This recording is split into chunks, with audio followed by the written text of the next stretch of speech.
સર્વમુક્તોની આ સેવકના પ્રેમ ભર્યા જય સ્વામિનારાયણ. સ્વામિનારાયણ હરે. સંવત 1870ના માગસર સુધી એક પડવાની દિવસે શ્રીજી મહારાજ ગઢરામતી દાદા ખાચરના દરબારમાં સાંજની સમયે ઘોડસારની ઓસરી ગાડલું નખાવીને બિરાજમાન હતા અને ધોરો ખેસ પહેર્યો હતો ને માથે રાતા શેડાનો ધોરો ફેટો બાંધ્યો હતો ને દોરિયાનું અંગરખું પહેર્યું હતું અને ધોરો ચપાર ઓઢ્યો હતો અને પોતાના મુખારવિંદની આગળ સાધુ તથા દેશ દેશના હરિભક્તની સભા ભરાઈને બેઠી હતી. તે સમયે શ્રીજી મહારાજે સર્વ હરિભક્ત સામું જોઈને જાજી વાર વિચારી રહ્યા અને પછી એમ બોલ્યા છે, સાંભળો, વાત કરીએ છીએ. જે સત્સંગી હોય તેની જ્યારથી પોતાની સત્સંગ થયો હોય ત્યારથી પોતાના મનમાં તપાસ કરવો જોઈએ. પ્રથમમાં વર્ષમાં મારું મન આવ્યું હતું ને પછી આવું હતું અને આટલી ભગવાનની વાસના હતી અને આટલી જગતની હતી. એમ વર્ષો વર્ષ સરવારો વિચાર્યા કરવો અને પોતાના મનમાં જેટલી જગતની વાસના બાકી રહી ગઈ હોય તેને થોડે થોડે નિરંતર ટાળવી અને એમ વિચાર નહીં ને બધી ભેગી કરે તો તે વાસના એની ટરે નહીં.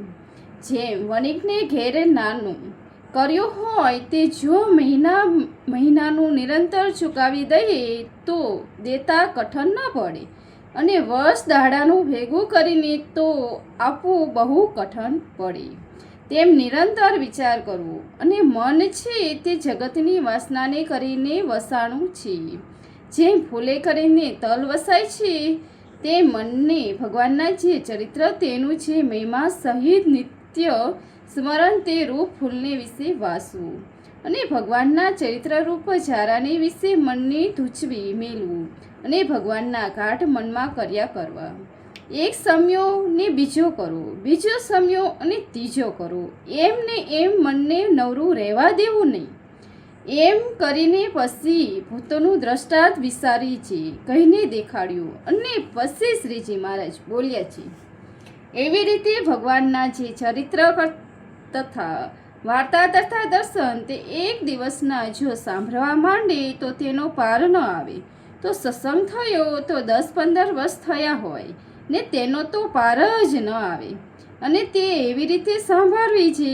આ ગામમાં આવી રીતે મહારાજ તથા પરમહંસની સભા થઈ અને આવી રીતે મહારાજની પૂજા થઈ ને આવી રીતે વાર્તા થઈ ઇત્યાદિ. જે ભગવાનના ચરિત્ર તેને વારંવાર સાંભળવા અને જે જાજુ ન સમજાતા હોય તેને તો એમ કરવું એ શ્રેષ્ઠ ઉપાય છે ને જેવા બીજો નથી ત્યારે તેમ કહેજો.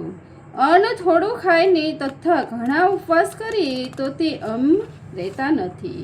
એ તો જેમ જેના નિયમ કયા છે તે પ્રમાણે સાધારણપણે રહેવું અને કરવાનું તો આ અમે તમને કહ્યું તે જ. અને એમ તો એમ માન્યું જે મન નિર્વાસનિક જોઈએ અને દેહ કરીને ગમે તેટલી પ્રવૃત્તિ હોય અને તેનું મન જો શુદ્ધ છે તો તેનું અતિ ભૂંડું થાય નહીં અને બહાર લોકમાં તો તે પ્રવૃત્તિવાળો ભૂંડા જેવું જણાય અને જેને મનમાં વાસના હોય તે બહાર સારી પેટે નિવૃત્તિ પરાયણ વર્તો હોય તો તેનું બહાર લોકમાં તો સારું જણાય પણ તેના જીવનું અતિ ભૂંડું થાય. કેમ જે મુવા ટાણે તો જેવા મનમાં સંકલ્પ હોય તેવા સ્તુરી આવે. જેમ ભરતજીને અંધકારમાં મુગનું બાળક સ્તુરી આવ્યું ત્યારે મુગને આકારે થઈ ગયા અને પ્રથમ રાજ્ય મેળવ્યું હતું ને ઋષભદેવ ભગવાન તો પોતાના બાપ હતા તો પણ એમ થયું માટે મન કરીને નિર્વાસનિક રહેવું ને અમારો મત છે. અને જે ઉપાસના કરવા તેને કરીને દેહ દુર્બળ થાય ત્યારે મન દુર્બળ થાય તો ખરું, પણ જ્યારે દેહ પુષ્ટિ થાય ત્યારે વળી મન પુષ્ટ થાય. માટે દેહ કરીને ત્યાગ ને મન કરીને ત્યાગ એ બે ભેરા જોઈએ. અને જેને મનમાં ભગવાનના ઘાટ થતા હોય ને જગતના ઘાટ ન થતા હોય તે આપણા સત્સંગમાં મોટેરો છે ને એવા જે ન હોય તે નાનેરો છે. અને ગૃહસ્થ હોય તેને પણ દેહ કરીને વ્યવહાર કરવો ને મન કરીને તો ત્યાગીને પેઠે નિર્વાસનિક રહેવું અને ભગવાનનું ચિંતન કરવું ને વ્યવહાર તો ભગવાનને વચને કરીને રાખવું. અને મનનો ત્યાગ સાચો ન હોય તો જનક જેવા રાજા હતા તે રાજ્ય કરતા ને મન તો મોટા યોગેશ્વર જેવું હતું. તે માટે મન કરીને જે ત્યાગ કરે તે ઠીક છે. અને જે પોતાના મનમાં ભૂંડાઘાટ થતા હોય તે કહેવા પણ જેમ કૂતરાનું મન મુખ કૂતરા ચાટી તથા સબને ઘેર પરોણા સાપ મુખ ચાટીને વર્યો આપ તથા રાંડીને પાસે સુવાસની સ્ત્રી જાય ત્યારે તે કહે છે આવ બાવ હું જેવું તું પણ થા. તે પોતાની પેઠે જેને ભૂંડા ઘાટ થતા હોય તેને ભગવાન જે ઘાટ કહેવો તે તો આ દ્રષ્ટા દીધો એમ છે. માટે ઘાટ કેને કહેવો તો જેના મનમાં કોઈ દિવસ જગતનો ભૂંડો ઘાટ ન થતો હોય એવા બર્યા હોય તેની આગળ કહેવું. અને એમ ઘાટ ન થાય એવા પણ ઘણા હોય તેમાંથી પણ એવાનો ઘાટ કહેવો. જે તે ઘાટને સાંભળીને તે ઘાટ ઉપર વાત કરી તે જ્યાં સુધી તે કહેનારનો ઘાટ ટરી જાય ત્યાં સુધી બેસતો ઉઠતો ખાતા પીતા સર્વ ક્રિયામાં વાત કર્યા કરે. અને તે ઘાટ ટાર્યાનું કેવું ચાડ્યું હોય તો જેમ પોતાના ઘાટને ટારીને ચાડ્યું હોય તેવી જ હોય એના આગળ ઘાટ કહેવું. અને જેની આગળ ઘાટ કહીએ ને આવી રીતે વાત તો ન કરે ને પોતે આળસુ હોય તો શો સમાસ થાય. માટે એવી રીતે પોતાના મનમાં ઘાટ કરી તે ટારીને ટારી નાખી પોતાના મનને વિશે કેવલ ભગવાનના ઘાટ કર્યા કરવા અને જગતના સુખની નિર્વાસનિક થવું. અને એકાદ દિવસનો ઉપવાસ કરવો તેનું શું લક્ષણ છે તો 10 ઇન્દ્રિયો અને 11નું મન તેને પોતપોતાના વિષયમાંથી કાઢીને ભગવાનમાં જોડાવવું તેને એકાદશીનું વ્રત કર્યું કહેવાય. અને એવું વ્રત તો ભગવાનના ભક્તોને નિરંતર કર્યા કરવું. અને એવી રીતે જેનું મન નિર્વાસનિક ન હોય ને દેહ કરીને તો વ્રત તપ કરે તો પણ તેનું અતિશય સારું થતું નથી. માટે જે ભગવાનનો ભક્ત હોય તેને પોતપોતાના ધર્મમાં રહીને ભગવાનનું મહાત્મય સમજીને પોતાના મનને નિર્વાસનિક કરવો નિત્ય અભ્યાસ કરવો એમ વાત કરી.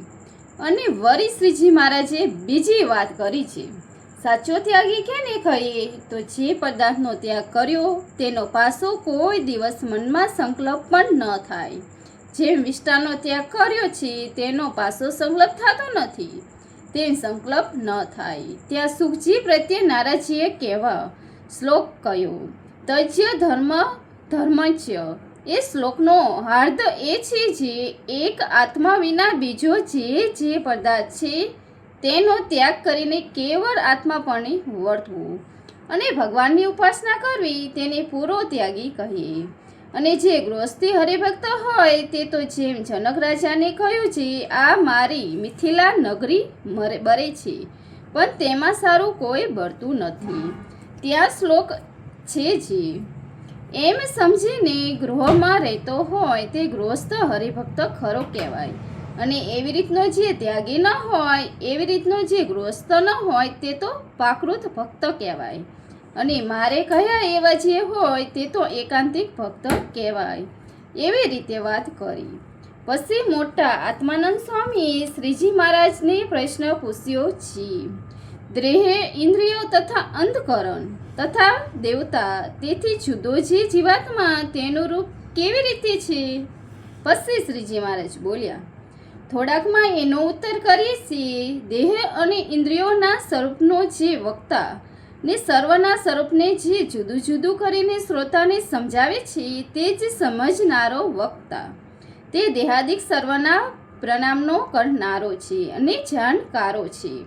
સર્વને જુદો છે એવી જીવ કહીએ અને જે શ્રોતા છે તે દેહાદિકનો રૂપને જુદા જુદા સમજે છે એને પ્રમાણે કરે છે ને એને જાણે છે એ જ સર્વથી જુદો છે એને જ જીવ કહીએ. એવી રીતે જીવના સ્વરૂપને સમજવાની રીત છે એવી રીત વાર્તા કરી. એથી વૈષ્ણવ ગઢડા પ્રથમનું 38મું પૂરું થયું. સહેજાનંદ સ્વામી મહારાજની જે લાઈક શેર સબસ્ક્રાઈબ. જય સ્વામિનારાયણ. Thank you.